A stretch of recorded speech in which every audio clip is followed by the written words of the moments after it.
is up, everybody? Whoa. Hey, now you can hear me, but you can't see me. There we go. There we are. What's up, everybody? Welcome to the Optimus Fantasy Football Podcast. I am Nate Paul, but joined by my co-host, the one and only Miss Kacey Kasem. Kacey, It's Thursday. How are we doing today? Actually, pretty well. I'm doing pretty well today. I'm happy about that because, when you get one of those good days, yay, let's go. Yeah, it's the weather. It's going to be almost 90 here on Saturday. Yeah. I'm cold. Because I'm me, I'm now planning this big, we're going to go backpacking and we're going to picnic in the mountains and it's going to be great because it's going to be so warm. And everyone else is like, hold on. Right. It just got warm. Yeah, I know, but I can't help it. Oh, man. Well, guys, it is good to be here. We are pleased to be here as we approach the NFL draft. We're about 2 weeks away from that fun and a lot to break down there. But first, let's talk about some news, Kacey, going around. Okay. Joe Milton to the Cowboys. We've heard some chatter that there's some thought now after the last time we talked about this, that he might actually be the heir apparent. They might be looking at him as a guy who, if he sits 3 years behind Dak and then the team moves on from Prescott, he could be a guy ready to take over the reins. You're in Dallas. The only reason I wanted to talk about this, are you hearing any of that same chatter? You know what? I really like I was talking about last week. I really need to start listening to sports radio. I'm going to get on that because I really want to hear, because this was kind of news to me, if that makes sense. I've heard rumblings, but I haven't heard. I want to hear the meat and potato. I want to hear the juicy goss. I want to hear what people have to say in the area. So I'll check that out. But I know I've seen people on Facebook who are excited about it. And they're a lot of my friends here in the Dallas area aren't Dak Prescott fans. They're never fans of anybody because we don't win. So, new guy coming in, they're excited on Facebook at least. Milton's got the arm talent to be a really good NFL quarterback. He's got the legs. He's got the pocket presence. It's the short stuff that he can't do that's been the issue. It's the issue with him coming out of Tennessee. Plus, he was a fifth-year senior. There's some stigma behind that as well, especially with quarterbacks. I could see it, though. I could see that they look at this guy like he's a rod of talent. If we get the right coaching around him, the right mentorship with Prescott around him, maybe there's something to it. Now, Ben Roethlisberger on Friday in an interview on Pittsburgh radio said that he believes that Aaron Rodgers is holding out to play for the Minnesota Vikings. The only reason he is not signed with the Pittsburgh Steelers yet makes sense to me, Kacey, because we saw the workouts with DK Metcalf in Pittsburgh that Aaron Rodgers was doing. That would lead you to believe there's some thought there that he might actually end up playing for this team. Do you think there's any chance that Minnesota, maybe we get past the draft and they're like, why not? Let's add a veteran quarterback to pair with McCarthy. Do you think that that's a possibility? No, I don't think it's a possibility. And I don't know why I'm thinking this, but my heart says if you want a veteran, they're not looking at Aaron Rodgers to be that guy because Aaron Rodgers is he's a personality, he's a character himself. Any extra added, yeah. Well, and when you've got a headstrong coach like Mike Tomlin, can you imagine those two? No, I don't know. I don't know. No. Aaron, I wish you would have just said, nah, I'm done. I'm good. Yeah, I think we all wish that. Right? But it doesn't sound like that's what's going to happen. Art Rooney and Mike Tomlin have said that they have made some progress on talks with Aaron Rodgers. And Minnesota reiterated again, they have no desire to sign him. They're happy with what they have now. So I think we can at least put the Minnesota part of this to rest. I don't know that he's going to play in Pittsburgh.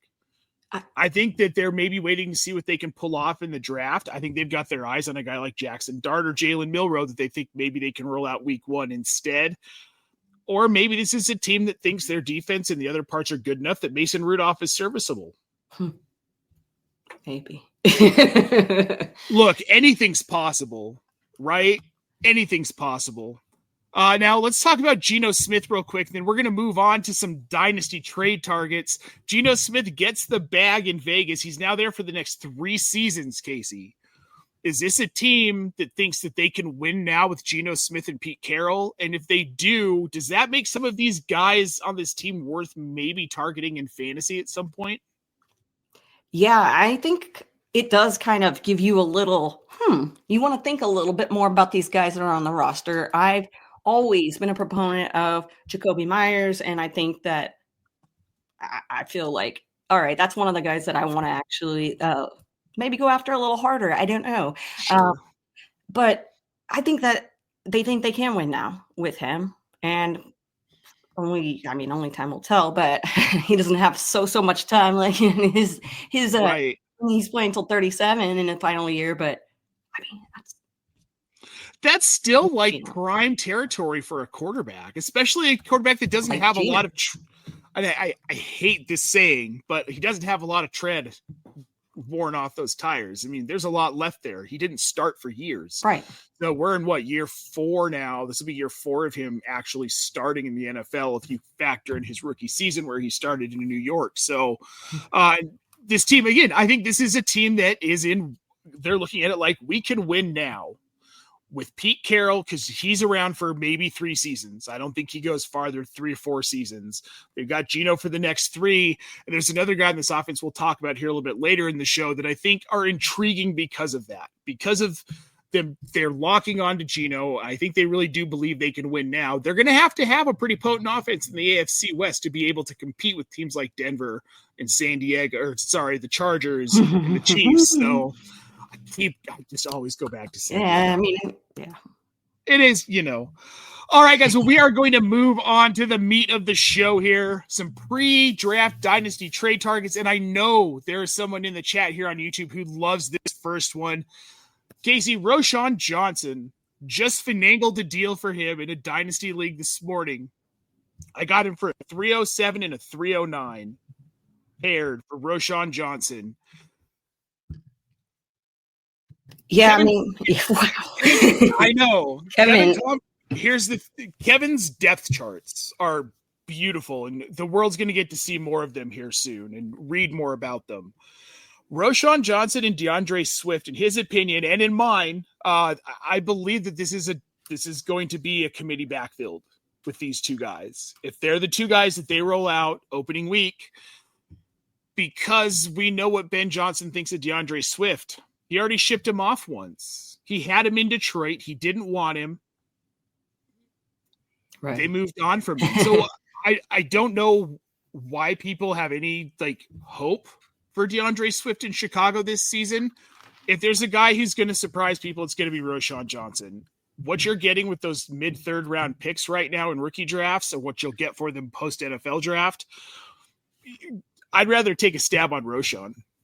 Yeah. I was talking to you pre-show about how I have all these third round, fourth round picks in a bunch of my leagues. What kind of guys can I target with these? And when you brought the Roschon Johnson up, I was okay. I can start trying to make some deals because I need running back depth places, and that sounds like a great shot at getting points for me.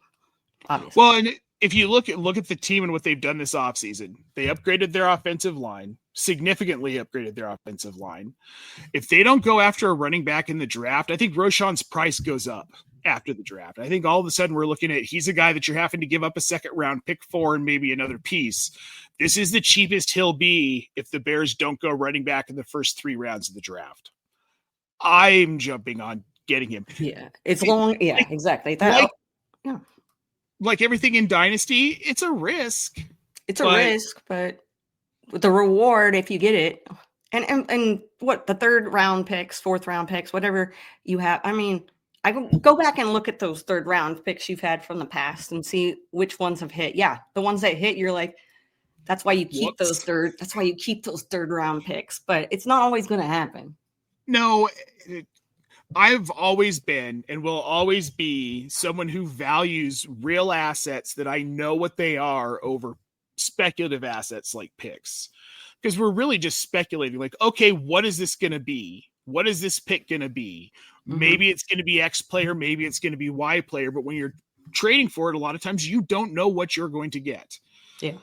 I would rather take the player I've seen. my 2/3, they might get me a total of what Roschon could put together this season. And in this draft, and especially in this draft class, this isn't a good draft class. And like, if you are one of those people who needs a touch, I mean, he had 6 touchdowns last year, so he did something, right? He in the limited, so there's I think we forget too with this Bears offense last season, it wasn't good. It was very, very bad offense. Caleb Williams should be better this year. He should be a more serviceable QB1 in fantasy. Oh yeah, definitely. I think Romo Dunze, his price isn't necessarily what I would call cheap, but I think it's low enough that I'm trying to grab him in some drafts because Keenan Allen's not going to be back. Exactly. Keenan Allen's not there. He was the second most targeted last year on that team. So you've got Odunze and Moore, and another guy that we'll probably be talking about at some point here in the future is Cole Kmet in this Bears offense. And he's going largely undrafted in Bestball right now. And you can probably get him for a 4th round pick or as a toss-in another trade. Oh, definitely with the toss-ins. Because looking at stuff earlier today, just trying to come back, because Cole Kmet was one of the names that I had jotted down as, man, I need tight end help. And he's a great guy to go after for that. When they target him, it goes well.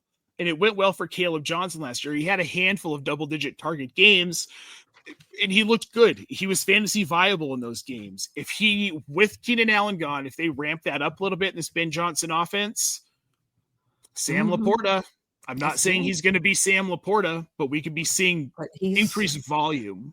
Yeah, and he's so efficient when he's out there. So, I mean, he had 85.5% catch rate last year. Like, the guy's a tight end a solid tight end. So it's a very solid tight end. I like what Lou here in the chat says. Cheap risks are the kinds you should be taking a few a year, making a few of those cheap risks every year in Dynasty. Like, you've got to try a couple. Roschon Johnson's a good one. Let's move on to our next player, actually. This is another cheap one. Troy Franklin, the sophomore wide receiver in Denver, teammate of Bo Nix at Oregon. I think people are forgetting that. Scanning through some MFL trades and some trades that went in leagues that I am in, he's a toss-in. People are trying to get other parts. They're using Troy Franklin to even out trades here and there. I moved him in my 102, him in my 107 for a 102. So that's not much. That's a toss-in, right? Yeah, I mean, Denver's depth at wide receiver isn't great. It's not. I like Cortland Sutton. But Troy Franklin is like, he showed last year, especially towards the, that he was the guy. So I have all faith in him, and I like that as a trade target. Well, the opportunity for him to see increased volume this season over what he saw last year. Marvin Mims, A.T. Perry, Devon Vele, Trent Sherfield, Michael Bandy. These are the guys he's competing with for targets. And Evan Ingram, of course, in that Joker role. But I don't know that really impacts what Troy Franklin brings to the table. He could be 115, 120 target guy this year. I don't think that's crazy. No, I don't think that's crazy either. I'd like to see that connection with him and Nix this year. I'm excited to see that grow. Well, and the savvy people who really understood what Troy Franklin was knew that Peyton wasn't going to use him heavily in his rookie season. I wasn't really sure of that until we saw it really happen, where they just didn't roll him out a ton, and they didn't need to, right? This year they're going to. They let little Jordan Humphrey go. They didn't go on the hunt for former New Orleans wide receivers. I thought maybe they were going to go after a guy like Brandin Cooks in free agency. They didn't do it. So I think that they're prepared to ride with what they have. So in that, I really like Troy Franklin. And even if they go out and sign another receiver, whether it's kind of like a lower tier veteran or they draft someone in like the 4th or 5th round, I still think Franklin's going to have his role in this offense. So I think he's worth, as a toss-in, maybe you could get him for like straight up for like a 4th rounder. That's really not a bad deal for a guy. To get a guy that could be the top guy on that offense. Yeah, let's go. He very easily could surpass Cortland Sutton. Let's move on to the next one here. Another wide receiver, Wan'Dale Robinson of the New York Giants. right now he's going for like late third to like mid to late fourth round rookie pick straight up.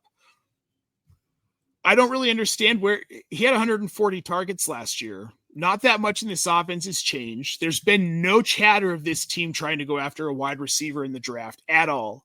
So he's up against Darius Slayton and Jalen Hyatt for targets. And unless Jalen Hyatt takes a major leap forward, Kacey, Wan'Dale Robinson's a wide receiver too for the Russell Wilson, possibly Jameis Winston led offense here. I love it. And like, as soon as I saw the name on the sheet, I got a smile on my face. So that tells you everything. Like last year, totally in on this kid, and not even gonna lie, still in on this kid. And I'm excited. Volume is king. He's going to see. He sees the targets.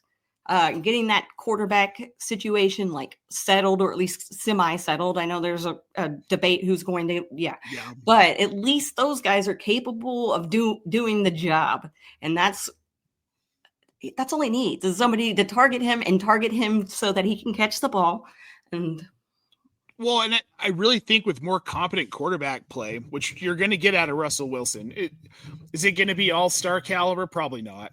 He's way over the hump of his prime, but you're still going to get more competent than you got out of Tommy DeVito or Daniel Jones, right? Which is good, really good for Malik Neighbors, but it's even better for Wan'Dale because now offenses have to really focus on Malik Neighbors because you've got a quarterback who's actually accurate. It's not Danny Dimes and Tommy DeVito who they're on target maybe 60% of throws, right? Wilson's going to be closer to 80 to 85% accuracy with most of his throws. He's going to be on target most of the time. They're going to have to focus on Neighbors more. That's going to leave more room for Wan'Dale to get open. He's not going to be facing the double coverage. He's not going to be facing the guy who's shadowing him. He's not going to have that safety that's sitting back as a reserve just waiting for the ball to come to him. He's going to be able to run a little bit freer in this offense. And again, as long as they don't do something in the draft, I don't think there's much competition for that wide receiver too here. And I think he's good for another 140, 150 targets this year. Love it. Yeah. And this one was hard because I don't love Gabe Davis, Kacey. I don't know if you've heard me talk about Gabe Davis, but I think he's mostly fool's gold. He's one of those guys who he fits into NFL offenses, right? He's blocking wide receiver. He can fill a hole. He can fill space. For fantasy, he has like 1 or 2 games a year, and it was like, oh my God, Gabe Davis is back. I think that there's maybe a chance he has a little bit of an increased role in Jacksonville this year behind Brian Thomas. Maybe. Christian Kirk is gone. He's in Texas. He went straight up for Carson Steele in a league. Like, why are we even trying to make that trade? Because no, that's mean. I personally wouldn't try to make that trade because it's who wants to talk about it? Here's where I want to. This is why I want to talk about it because if you've got Carson Steele sitting on your taxi or on your bench, and you can get Gabe Davis for Carson Steele, I would do that because there's at least some semblance of there's a world in which he could be a wide receiver too in an offense that should throw the ball a fair amount with Trevor Lawrence at quarterback versus Carson Steele, who needs like 4 people to get injured for him to get a carry. And then he's going to fumble it anyway. Yeah. At least you get a couple of games out of Gabe Davis. You're right. At least you get a couple of those games. Now you need the depth. That is true as well. I need the depth. I don't like, when it's these, I don't know. This is more of a like throw in for me. I know. I mean, obviously he is a throw in. That makes it sound. I think those are both pretty much. You can throw those guys in if you want, but yeah, I think that that's where we are. Exactly. That is where we are. That is where we are.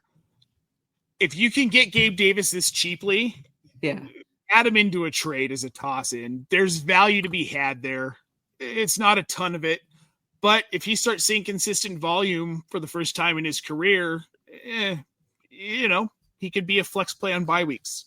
So a cheap acquisition, you get him for almost nothing. I gotta stop thinking just about my. I'm like trying to rebuild in all these leagues, and I'm like, I don't know about Gabe, David. I hate rebuilding. I hate it too. That's why I've been doing it for as long as I've been doing it, folks. I know, but that's what happens when you win. You know, you win the first time, and then you gotta rebuild because you traded all your that pesky winning. Hopefully, we're gonna have a tool soon that'll help with those rebuilds, though. Yeah, baby, like it. All right. Well, those 4 players, I think right now for me, those are guys that I'm really heavily targeting in drafts for trades in Dynasty. Yeah. They're cheap acquisitions. They could be pretty helpful. They're bench pieces. So these are guys to think about right now. But now I want to talk about, Kacey, some early redraft sleepers, because some of us degenerates are already drafting redraft for next year. And certainly a lot of us degenerates are hitting up a lot of best ball drafts, Underdog, FastDraft.app, promo code Optimus to get $50 deposit match over there. If you haven't checked it out yet, details in the show description. But here are some players that are going 200 or later in ADP, Kacey, that I just cannot stop drafting in best ball. And when redraft season comes around, if these values are holding, I'm going to have a lot of shares of these guys. Jimmy Prague in the chat is about to get real excited. Roschon Johnson is my first one. Guys, his ADP is 228 right now in best ball. That's RB 63, late 18th to early 19th round of drafts. For all the reasons I said before, we can move on from this one pretty quickly here, Kate. But for all the reasons I said before, like, you should be grabbing Roschon Johnson in best ball drafts right now. That price tag is not. Yeah, I would. If he has two fantasy viable games where he slots into your lineup, he's 100% worth it. Okay. 100%. Yep. Let's go. Yeah, Jamie, no surprise here. He's been grabbing him the 18th. Sounds about right. Gotta love it. The next one, Kacey, that I want to talk about, Raheem Mostert, going back to that Vegas offense in win now mode with Pete Carroll. Right now, his ADP is 201, RB 70. It's putting him in the late 16th round. Kacey, I know he's old. I get it. But he only had north of 100 carries twice in his career, and he's only been north of 200 once. Why not? This feels like a roll him out until the wheels fall off type situation. Their running back depth chart is atrocious. Yeah, it is. And even last year, it being atrocious, like they still had guys that had some decent games. Guys we were talking about, this is going to be a sleeper for this week. You should stream this guy this week because definitely not guys you wanted to start every week. No, but with Raheem Mostert, or must start as we used to call him when he was startable, you must start him. And I still feel like having him on your, man, definitely. I mean, RB 70, like you're basically, you got to take flyers on these guys late, and you've seen what he can do. I'm not walking away. It's redraft. Come on, let's go. We're only 2 seasons removed from his PPR RB2 season. Yeah. Do we forget about it? I don't know. Maybe. I feel like we did. Well, there were those seasons in San Francisco where it was like, oh my God, he's going to be so good. He got hurt. It happened like 3 seasons in a row. Now, I think in Vegas, we got a comment in the chat here, Lou, saying he thinks that last season the wheels did start to fall off. They're a little shaky. Yeah, they're a little, sure. Maybe a little. Sure. They're still on. They're just. But you're talking free, and which he did say in his comment as well. Like, and that's the thing with this is a sleeper. These are guys we're talking about. They're either at the back end of your draft. You're taking these guys instead of a kicker. And Mostert could very easily be our back end RB2 this season in Las Vegas. They're not. The thing is, they're not going to ask him to run the ball a ton. This is going to be more of a pass-heavy, probably Brock Bowers-focused offense. So it's perfect for him because he's got the age, the years. It's a perfect retiring spot for the dude. Yeah, exactly. This is where one last hurrah. Woo! I hope it ends in them finishing in last place in the AFC West. That's a personal thing. Now, we talked about this offense earlier. Jameis Winston in New York. We know he's not the starter, Kacey, but he is going largely undrafted as QB 36. If you're in a deeper redraft league where you have these massive benches or you're drafting best ball right now, Jameis Winston is almost a no-brainer to me. Yeah, I think so as well. Yeah. If he starts, you know he's throwing the ball 45 times a game. Oh, you do. And what an entertaining guy. Right. And it's fun, but him in that offense with Malik Neighbors and Wan'Dale Robinson. That would be. Yes. I just want I want a part of that. And you can get a part of that at the back end of drafts. So for almost nothing. Last one, I mentioned him earlier, Brandin Cooks, back in New Orleans where it all started. If nothing else, he's Mr. Consistent in an offense that knows how to use him. I believe that's what we're going to get in New Orleans. Derek Carr's probably the perfect quarterback for a wide receiver like this. And you put him behind Chris Olave. He's now the wide receiver 2 in that offense. Taysom Hill and Roschon Johnson are there too. There isn't a whole lot else to be excited about in New Orleans. This is a pretty pathetic team. It's probably going to finish last in a really bad division. But Brandin Cooks could be a bright spot. I was going to say, I hope he's the bright spot in that pile of disgustingness, because I have him in some of my Dynasty leagues, which is like, why do you still? No, maybe you guess what? That was my redraft last year. I was talking him up last year, and guess what happened? I looked down last year, but but that's not fair, because we talk every time that we talk down about Brandin Cooks, he outperforms expectations. I know. And he's coming to the close of his career, and he's, like you said, I mean, he's back in New Orleans. Well, and let's look at guys that you're getting around 251. Why not take a shot on him? Other guys going in this range: Zach Moss, Zamir White, Isaiah Davis, Deontay Johnson, who doesn't even have a team, Marquez Valdez-Scantling, Gabe Davis, Taysom Hill, Kayshon Boutte, Tutu Atwell, Savion Williams, who doesn't even have a team yet, has yet to be drafted. We don't even know if he's going to be a day 2 pick at this point. Likely a day 2 pick. These are the guys that you would be taking over Brandin Cooks in this range. I don't know why you would.